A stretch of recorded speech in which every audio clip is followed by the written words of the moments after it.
Hey guys, my name is Steven Sharif and I'm the creative director here at Intrepid Studios. We're working on an upcoming MMORPG named Ashes of Creation. And I'm pretty excited to share with you today on this Kickstarter what we're all about.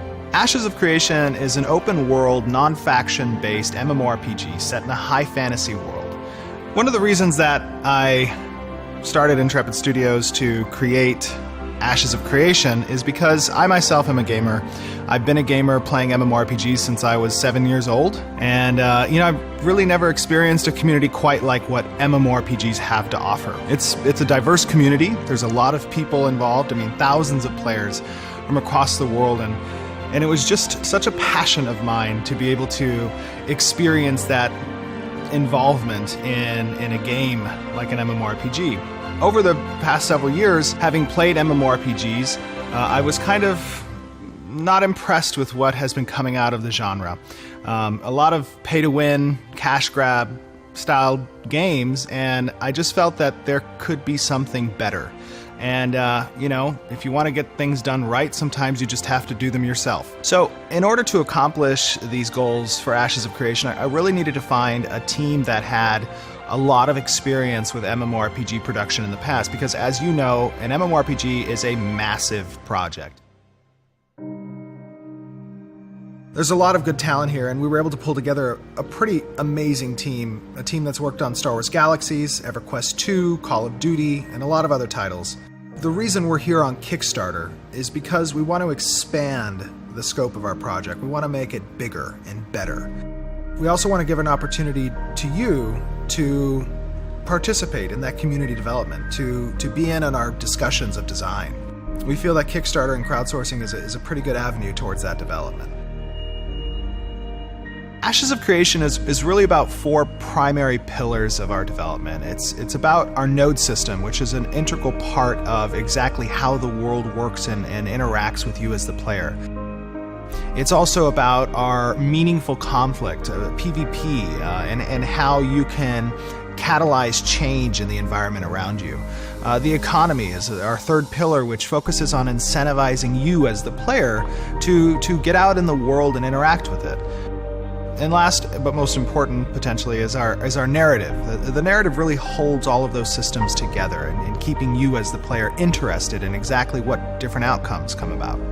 When players first arrive on this world, they're going to find it devoid of civilization. There's wilderness everywhere, and it's up to the players to kind of bring civilization to this world.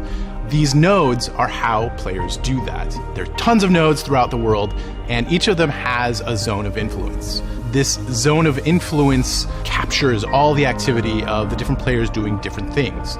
It could be crafting, it could be fighting, it could be gathering. Anything that might give you experience is something that the node's going to be paying attention to.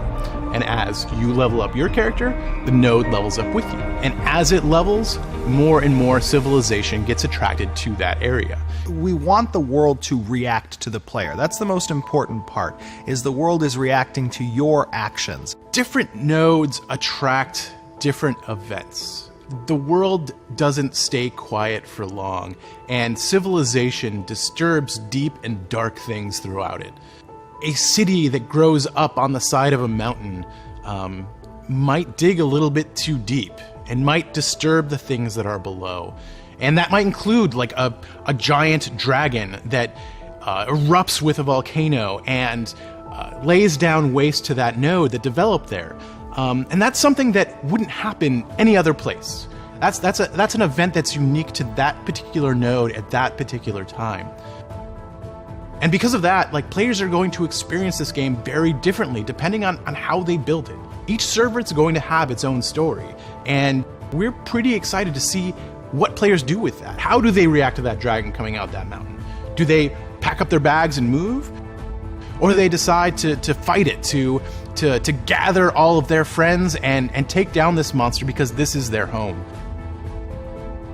So that's what differentiates our game from most others. It reacts to what the players do. It reacts to the player's decision.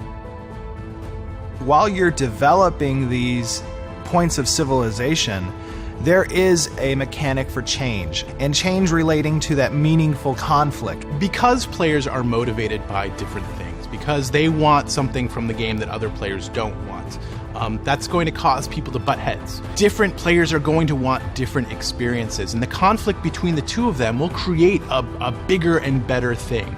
Out of strife comes rebirth, and that's a core symbol, it's a core theme that occurs throughout the game. Our castle system, our sieges against nodes, the caravan system, battlegrounds that exist, guild wars. We want there to be a meaning to this conflict. We want players to actually have some skin in the game when it comes to participating in PvP. If you own a home in a node and you don't want to see that home destroyed, you need to defend that city.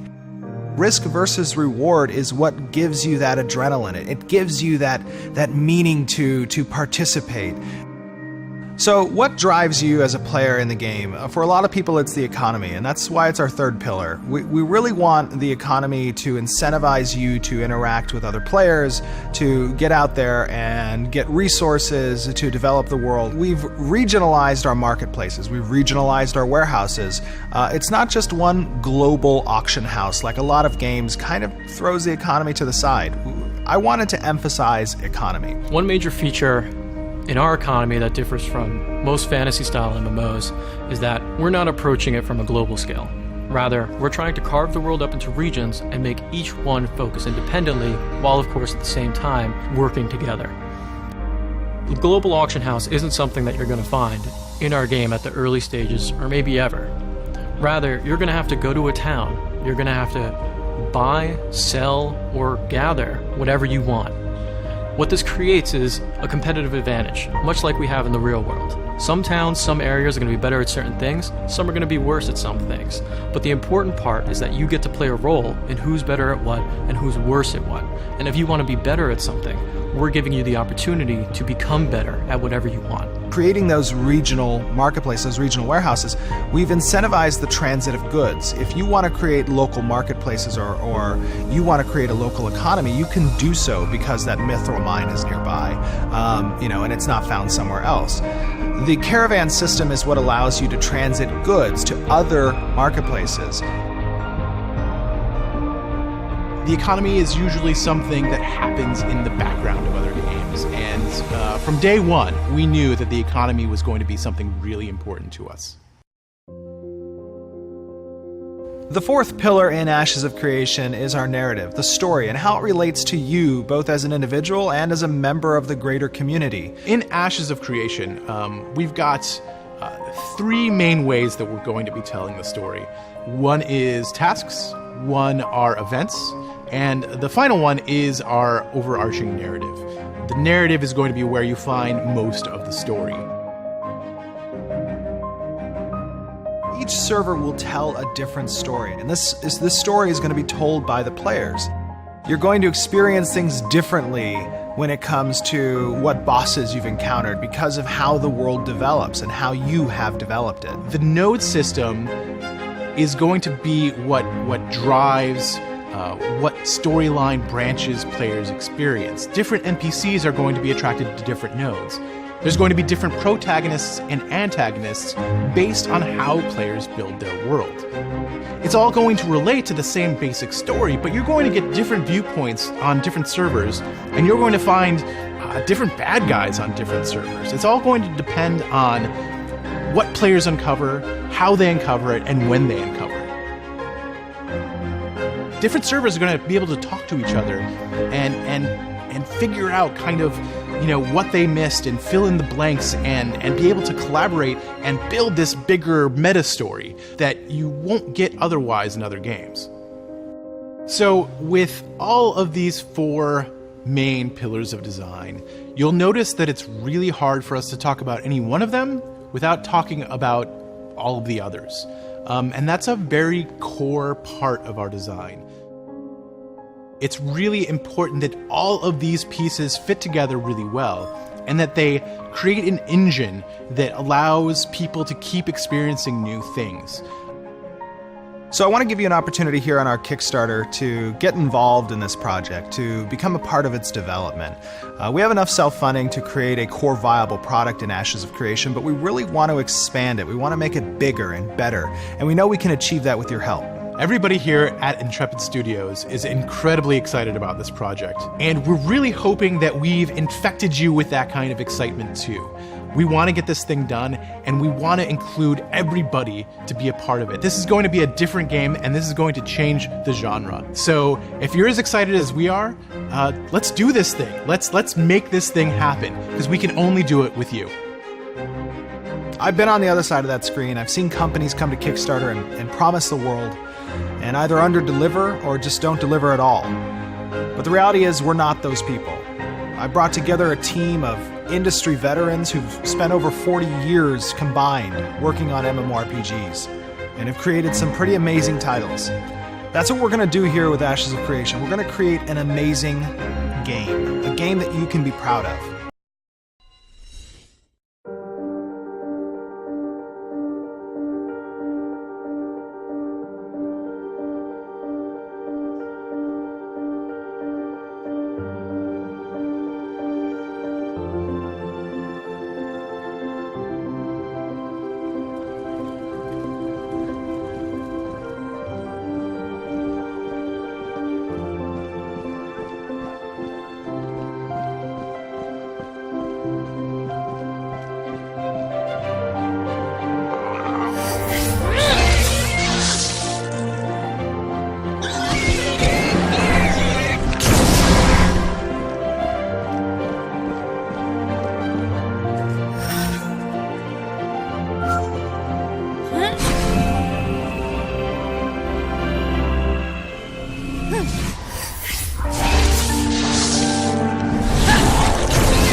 Hey everyone, my name is Stephen Sharif, and I'm the creative director here at Intrepid Studios.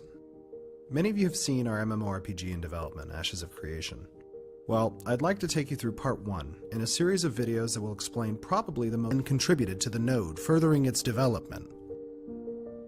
From the first stage of a few wandering merchants to the sixth stage of a sprawling metropolis, nodes redefine the world around them, influencing points of interest in the world, quest lines, story arcs, drop tables and resource pools, even the spawn tables for bosses and NPCs across the world. This cycle of nodes leveling, triggering events, and leveling again is the fundamental cycle of growth throughout Ashes of Creation. The world you see reflected on your server will depend entirely on where players decide to plant their roots, and the events and structures that fill the world will be a direct result of where and when nodes evolve. Even we aren't sure where players will take things, which makes this project exceptionally exciting for all of us. We focused here on the growth of nodes in order to show how the base functionality works, but in upcoming videos we'll delve into the sieging and possible destruction of nodes, how player-run governments of nodes work, and how regions grow. I hope you've enjoyed part 1. And if you'd like to get involved in our development, you can register on our website at ashesofcreation.com or follow us on YouTube and join our community Discord. Thanks for watching.